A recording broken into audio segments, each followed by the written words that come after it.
Hey everybody, this is Steven from PopCultureMaven.com. We're back finally with this week's, actually 2 weeks worth of comic reviews. Apologies, it's just been kind of crazy lately. Personally, work has been kind of crazy, and we all know how that goes. Thankfully, I still have a job. But it's just been like last week was the holiday weekend. I just really need to take some time. There was some stuff going on. Like I said, personally, I'm fine. My health is fine. Knock on some sort of wood. But yeah, it's just been very stressful lately with a number of different things. But I've been keeping up with comics. We have quite a bit. So we're gonna get right to it. But like I said, we'll try to get back on track. Hopefully, this catch up in 2 weeks, and then we can kind of get back into the groove. Like I said, apologies. So we'll try to get it. Hopefully you're all doing okay. It's just, like I said, it's been stressful. LA has been on fire. We thankfully have gotten rain. And so that has helped. And it also seems like the world's on fire. But enough of that. Let's get to comics. First up, we have Ultimate Wolverine #1, written by Chris Condon, with artwork by Alessandro Cappuccio. What it is as we learned in the the Ultimates special, is that Magic, Colossus, and Omega Red are the Eurasian Republic, which is kind of AKA kind of a Russian sort of communist type area of the world, because the world's been in the Ultimate universe. The world has been split up. And so what it is, they create this Wolverine. They find out that he has the healing ability, and then they put the skeleton in him. And so what it is for his first assignment is that he goes after Nightcrawler and Mystique, who have escaped prison camp. He goes after them, but actually Nightcrawler knew him as Logan.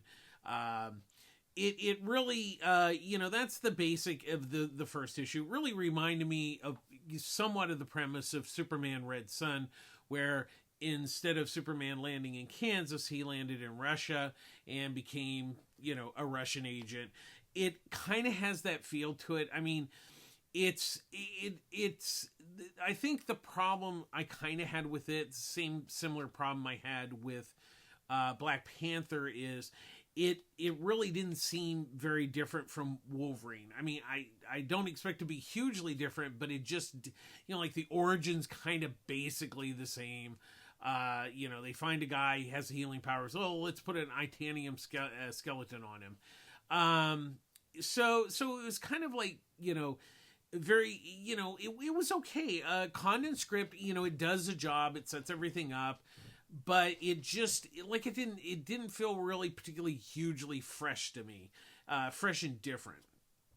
And that's for me what I'm kind of looking for with the Ultimates, with these new books. Now, I will say, Cappuccio's artwork the artwork's nice, the story's nice and everything. It's just, I think it just felt very much like Wolverine. I didn't feel a whole big difference between that and a regular Wolverine book.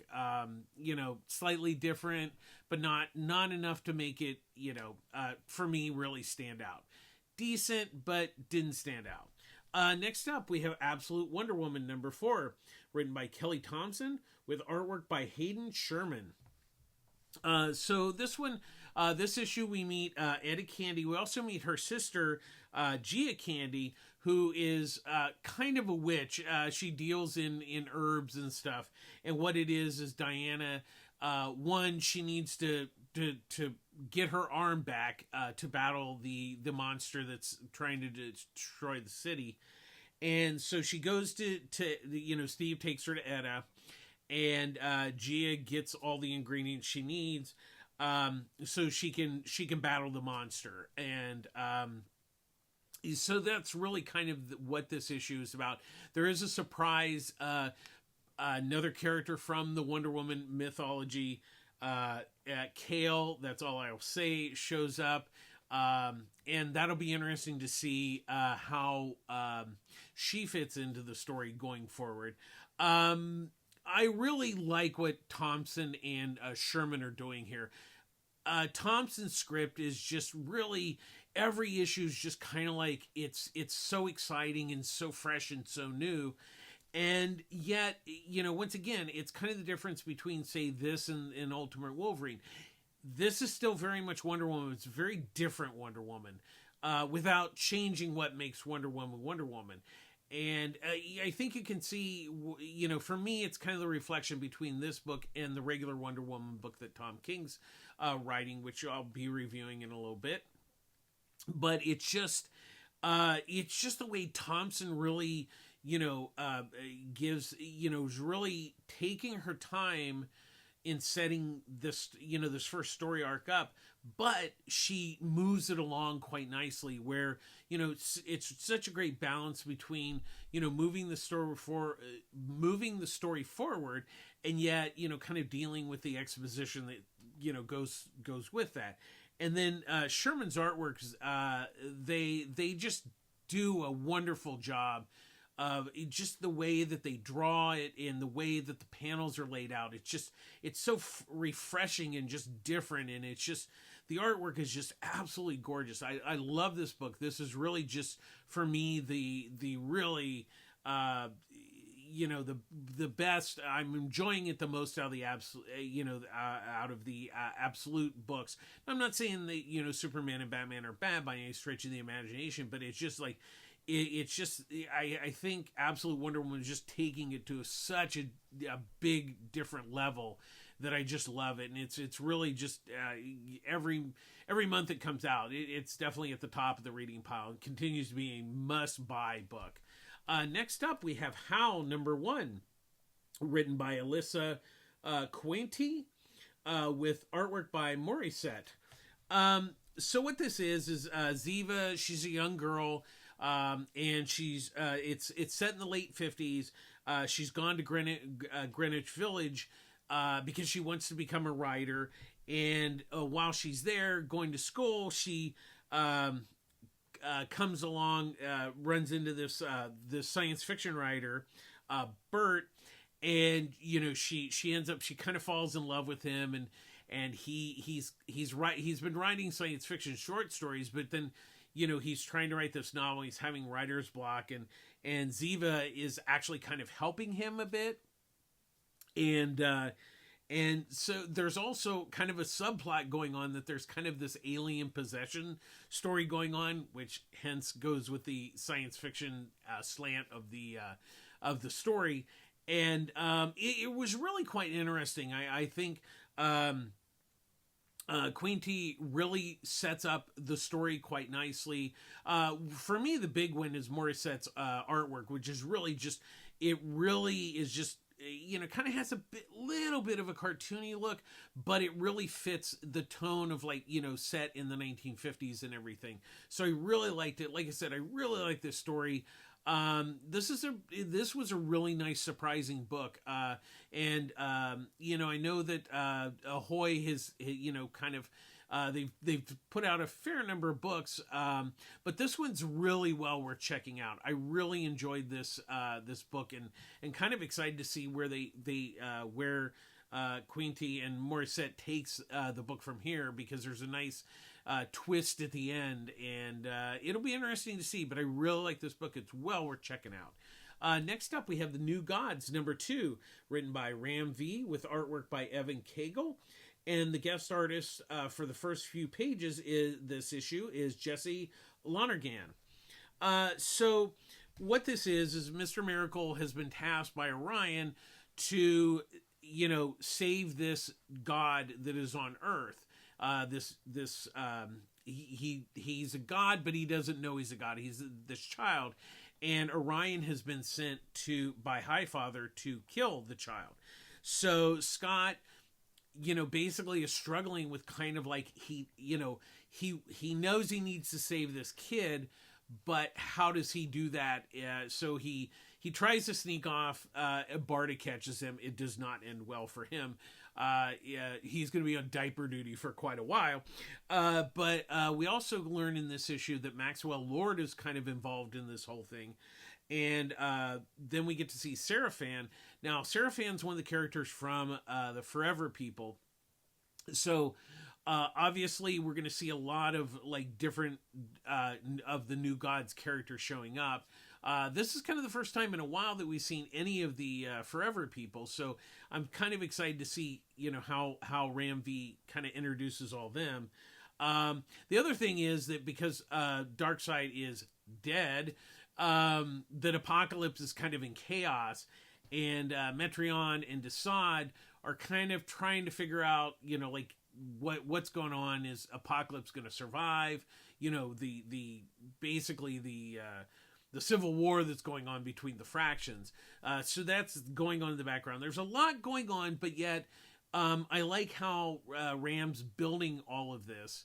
Once again, I'm a huge fan of the New Gods, and I know this is going to be a little tough for some readers, but it, you know, because it's some of it's pretty dense, and that's not necessarily a bad thing. I think the thing is just, you know, if you feel like you're not understanding, it's okay, because there's a lot to take in. There's a lot of history for the New Gods. And so I like how Ram V's kind of laying this all out, slowly introducing, you know, some of the characters like a Seraphan that you're not necessarily going to know. And you know, it was a good solid issue. You know, build really nicely from the first issue, and once again, Cagle's artwork is just really fantastic. I'm really also liking the having guest artists do the first few pages, kind of like it's like a little bit of a backup, but it's in the front, and I think it's kind of an interesting idea. So I like that. I'm still liking the book. It's still well worth checking out. Next up, we have Rogue the Savage Land #1, written by Tim Seeley, with artwork by Zoma Scotto Lavina.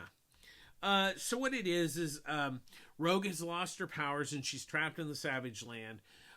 You know, she's just trying to survive, you know, because she has no powers. And so, you know, she's learned how to kind of, you know, forage for food, and, you know, where to sleep and who to make kind of friends with in the Savage Land. And then, you know, after that, then Magneto shows up, and then there's a whole thing with, like, you know, something's wrong with his powers. And then, you know, Zabu comes and says Kazar's been kidnapped by these sea monsters. It was really kind of like, it was an odd first issue, because it's kind of like, okay, we're learning that Rogue is trying to, you know, survive in the Savage Land. Then all of a sudden, like, Magneto shows up, and then the book just kind of like goes in a weird, different kind of direction. It was kind of very strange. I mean, I'm sure that Seeley has a good theory, or, you know, a plan for this whole thing. It felt like a little odd, out of place. It kind of, for me, when the Magneto towards, you know, kind of the back half of the book, it kind of came a little disjointed. I don't think it was bad or anything. It just seemed like, okay, we're going along. Oh, now here, this is like a turn, a left-hand turn all of a sudden. It just felt a little odd. I will say Levine's artwork's really good. He draws nice, good girl art. It's just, like I said, it was a little uneven for a first issue. Not bad, just a bit uneven. So, but we'll kind of see if the second issue kind of, you know, pulls it together. Next up, we have The Moon is Following Us, #5, written by Daniel Warren Johnson, with artwork by Riley Rossmo and Daniel Warren Johnson. So this is the halfway point, because it's a 10-issue miniseries. So Sam and Duncan are battling to save their daughter Penny, and, you know, they've gotten you know, the troops, or the troops together, and we find out that there's a traitor among them, and that, you know, kind of sets up where the war does not go well for the good guys, and there is a nice twist at the end. I will say there is a major loss in the good guys team, which is very sad. But also, as sad as that is, it really kind of shows the stakes that are, you know, going on in this story. And I really, like I said, it's always tough to lose a character, but there's a good reason for it. And I think that really shows with what is going on in the story. And I don't want to give away any more, but once again, I'm really loving this book. I'm a big fan of Daniel Warren Johnson. I'm almost an even bigger fan of Riley Rossmo.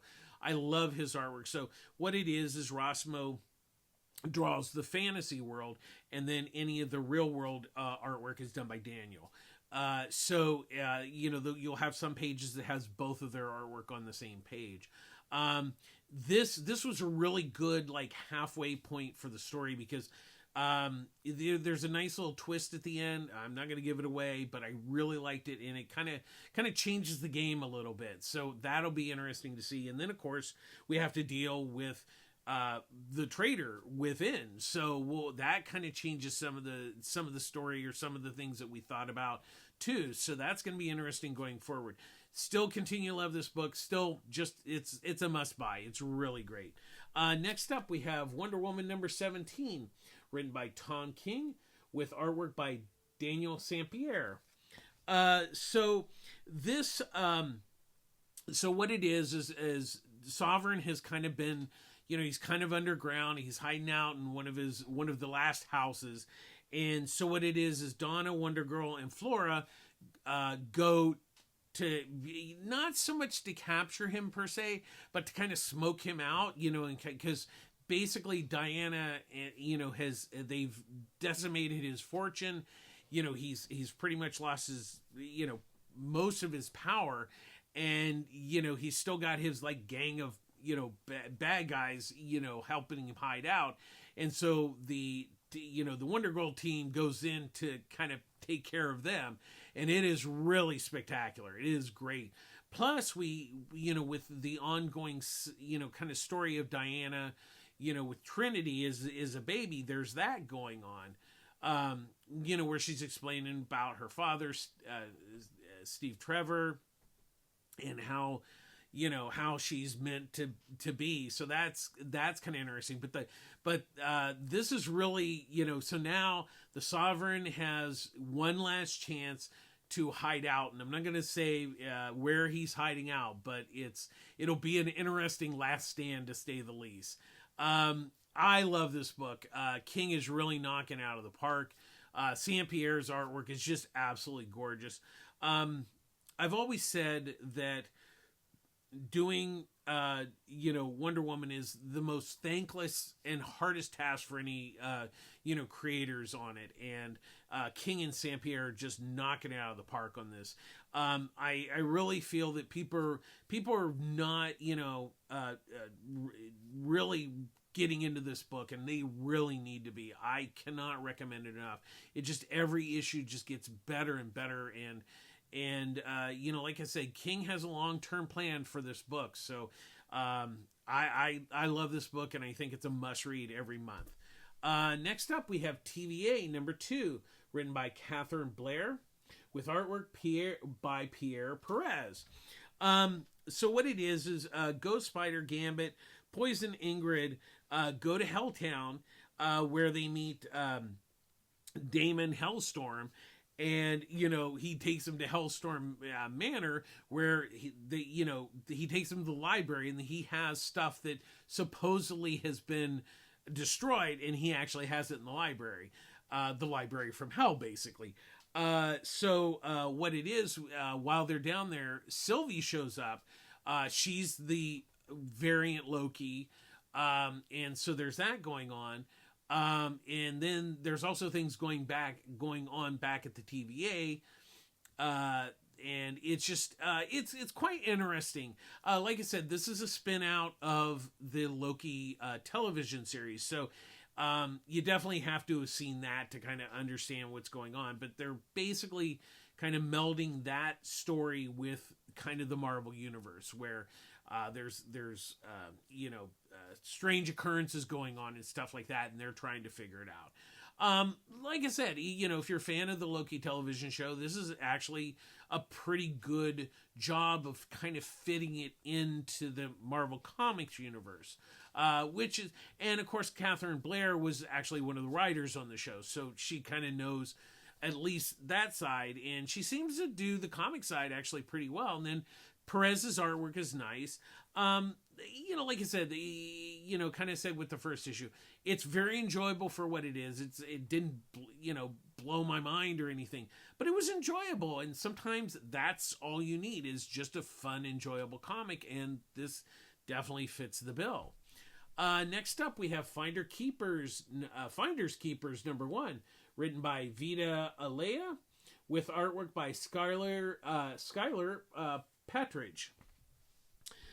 So what this is, it's kind of like a reverse Indiana Jones / little bit of Tomb Raider. Basically, the premise is that Inez, she left Puerto Rico to become to work in national museums because she likes that kind of thing. And so what she's basically trying to do, where Indiana Jones was trying to take the artifacts and that should be in a museum, she actually works in a museum and wants to get the artifacts to back where they belong. And so she ends up interning at the American Art Museum, where the El Corazon is going to be on display, but it's been stolen from Puerto Rico, and the guy that owns it has a secret, which I will not give away. And she ends up stealing it and taking it back to Puerto Rico. It's kind of like a part of the fabric of the mythology of Puerto Rico. That's kind of the basic way I'll put it. I think this is one of the Horizon projects where it's a one shot, is the possibility of a possible ongoing series or miniseries. Now, I actually, I liked the premise. It was a little on the basic side, but I think there's a decent idea there. There's definitely things at the end, there's at the end that leads where they could do more. But Partridge's art, it was a little sparse sometimes, where there was kind of not too many backgrounds. It was nice, but it was a little, like I said, it was a little loose sometimes. But ultimately, it was okay.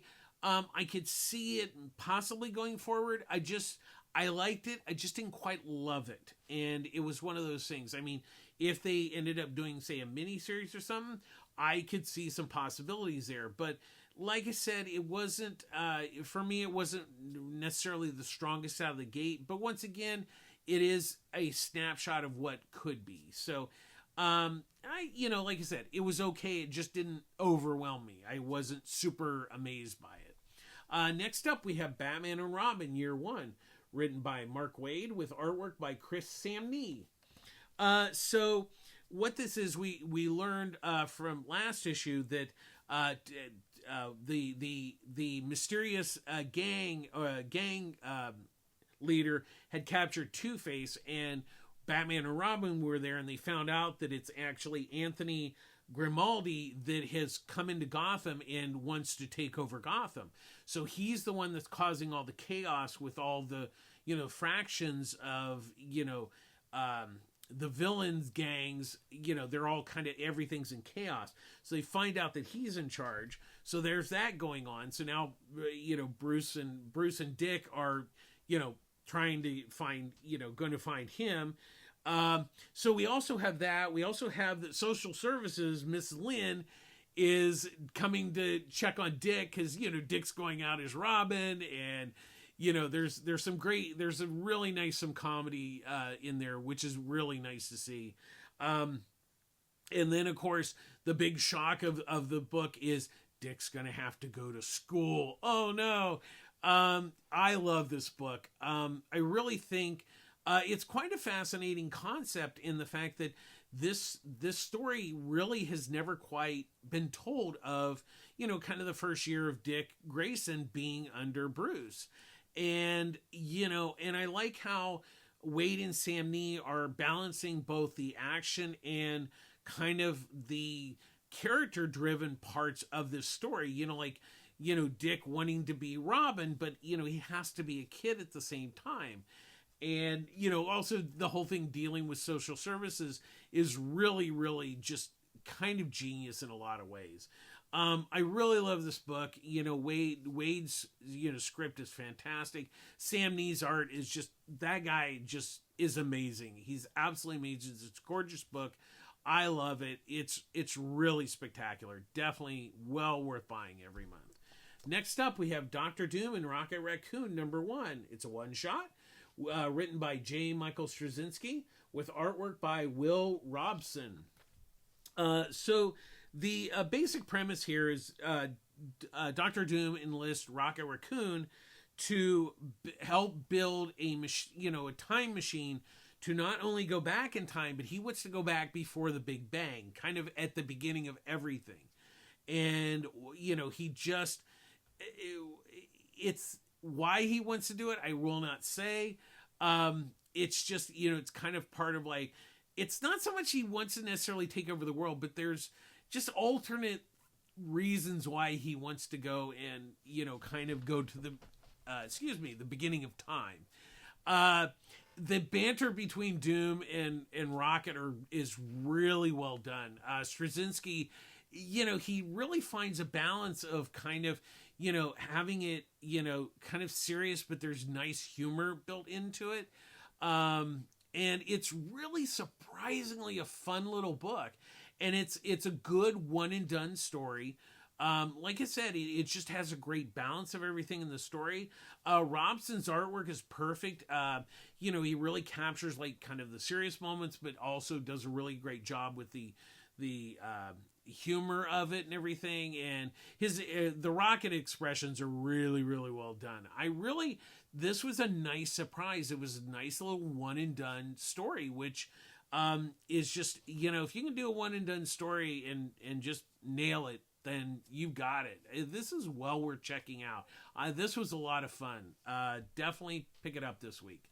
Next up, we have Black Canary, Best of the Best, #3, written by Tom King, with artwork by Ryan Sook.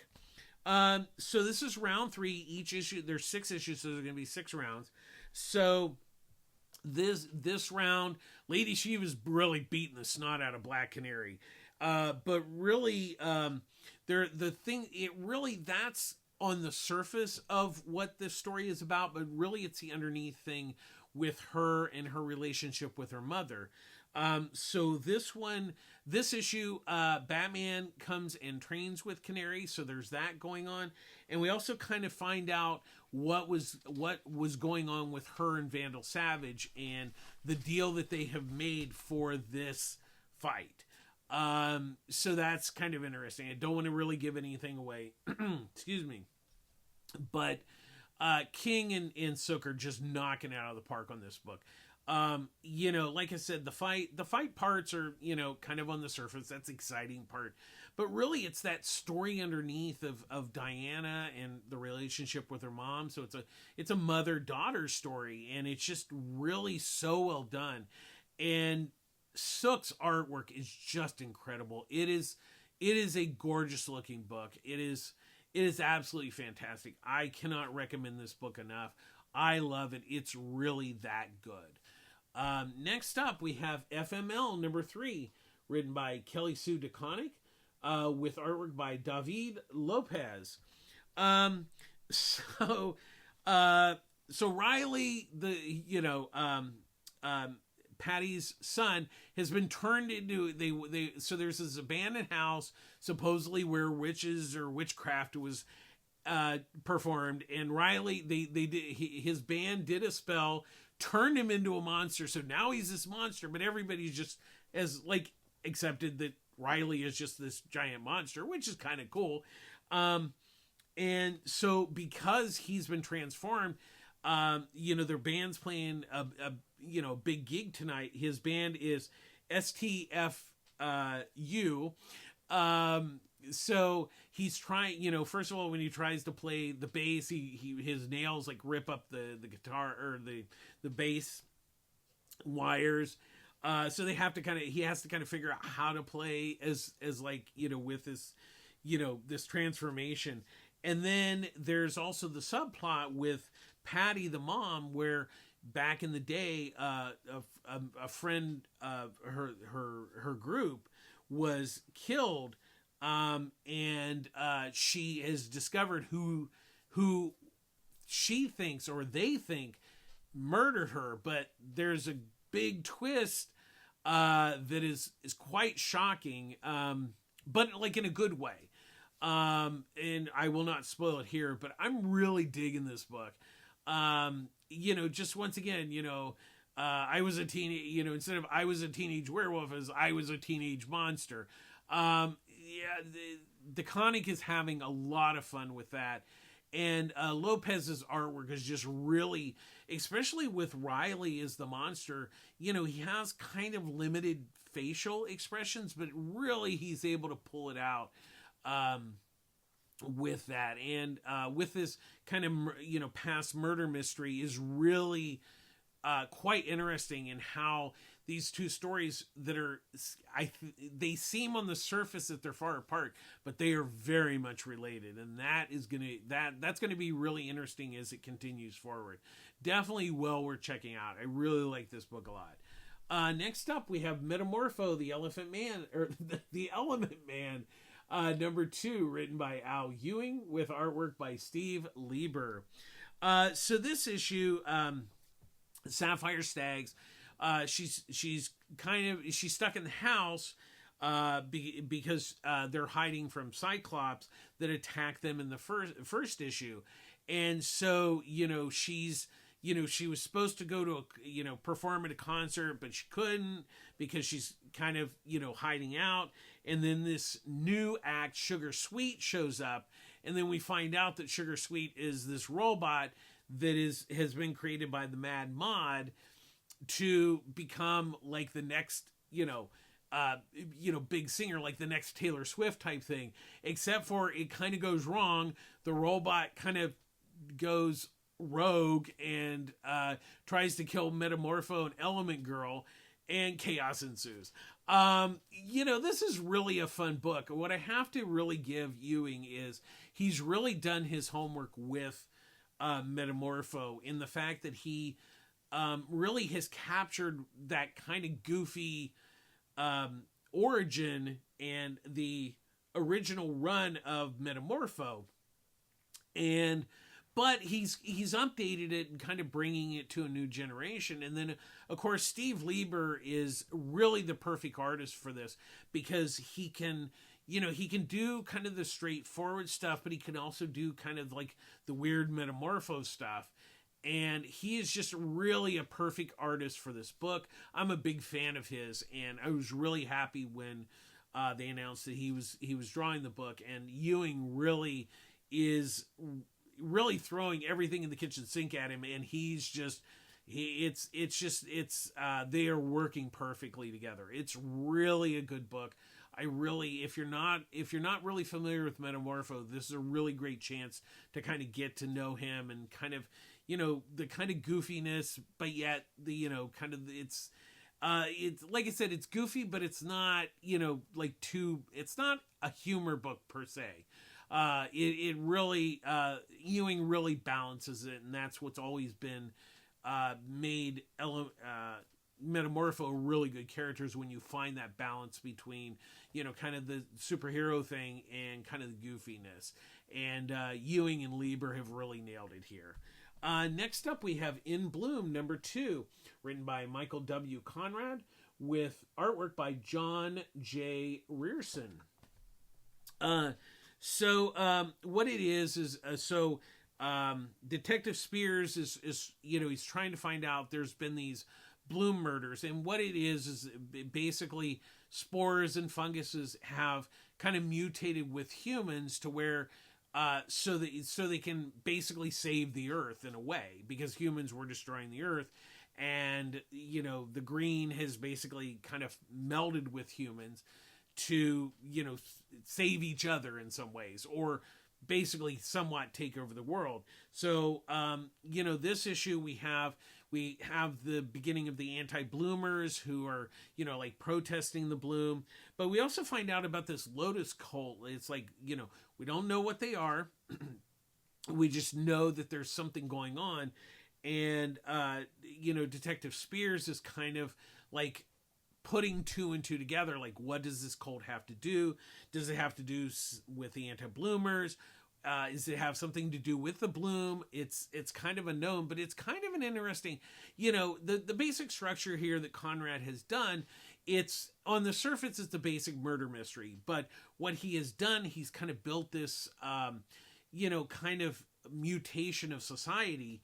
And, it's visually kind of, bizarre with the whole, blooming and everything, how people are, wanting to, there's people, most people want to bloom, but then, some people don't. And then there's also at the end of the first issue, which I will not give away, there was quite, there was something that happened that was like, oh, that's going to be interesting going forward. There's like, so that may have to do with the Lotus cult. We don't know. But we also learn about Detective Spears, what happened with his wife and his family. Which I will not reveal here, but it was quite, we knew that there was kind of something underneath there, and this issue really kind of, the kind of question is how does Spears dealing with the bloom, and that it goes back to like his wife, and we'll see that kind of going forward. I think this, like I said, on the surface, this is a very basic murder mystery kind of thing, but Conrad has, done some really interesting things with the story, with the, the blooming of people and everything. And then Rierson's artwork is really, really nice. There's some really horrific, kind of blooms or bloomings that's kind of really creepy, but it really fits in with kind of that, uneasiness that the story has. So I'm really liking it. The second issue built really nicely on the first issue, and it's only a 5-issue miniseries, so it'll be really interesting. So, but it's well worth checking out. I've been really surprised by this book.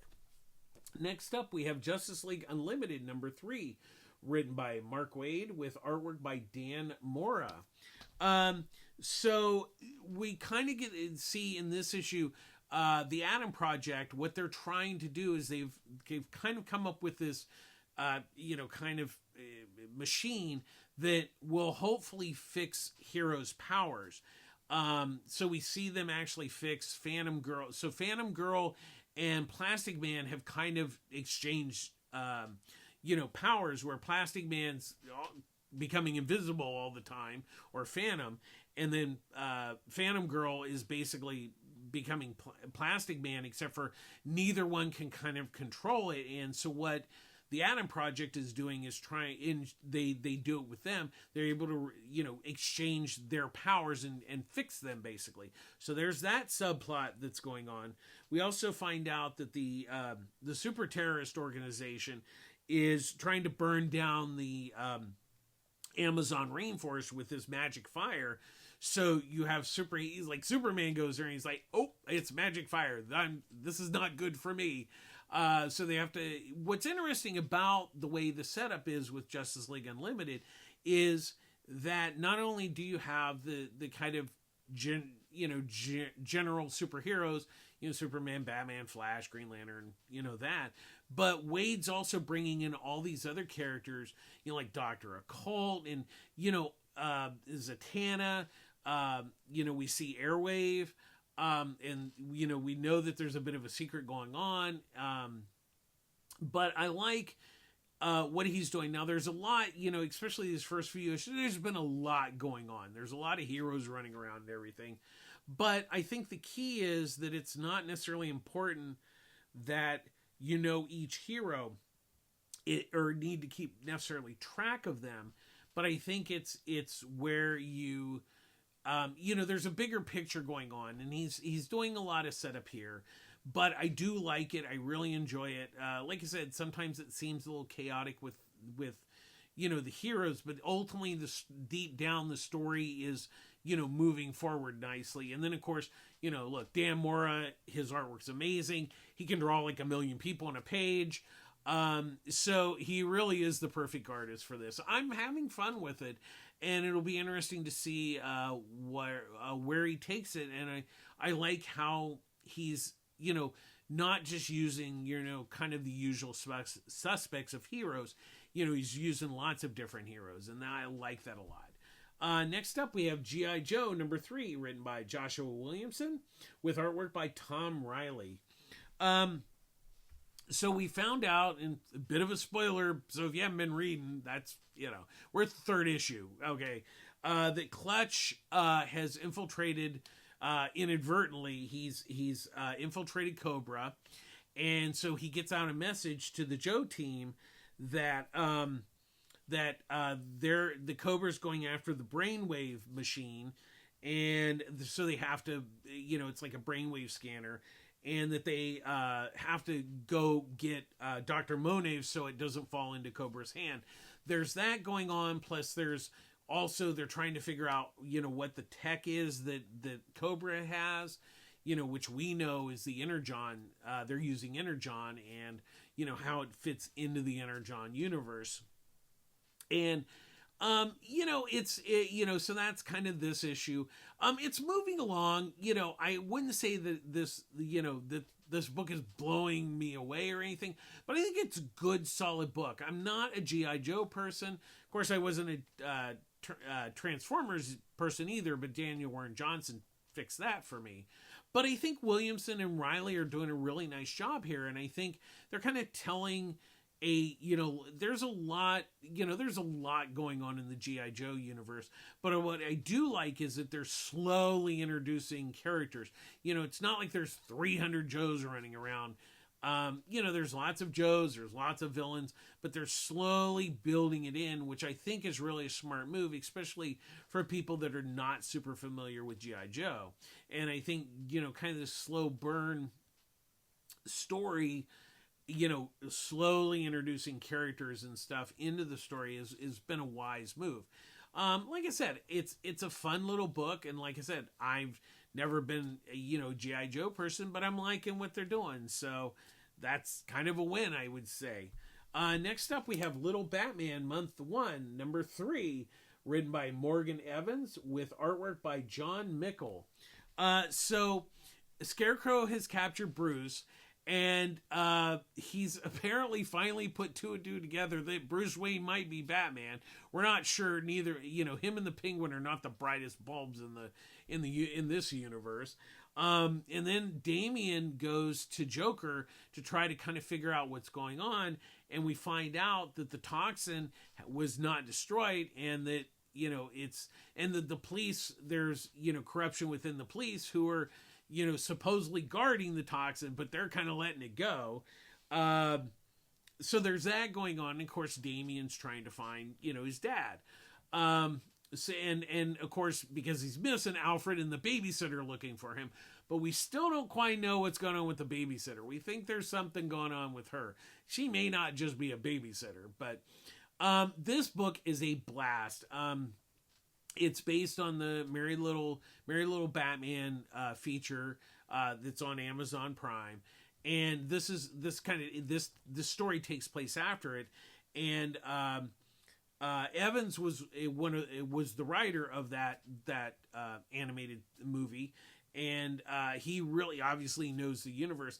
And Mickle just really captures that style of the animation in this. It's just a great, fun, all ages book, and it just has a nice sense of humor.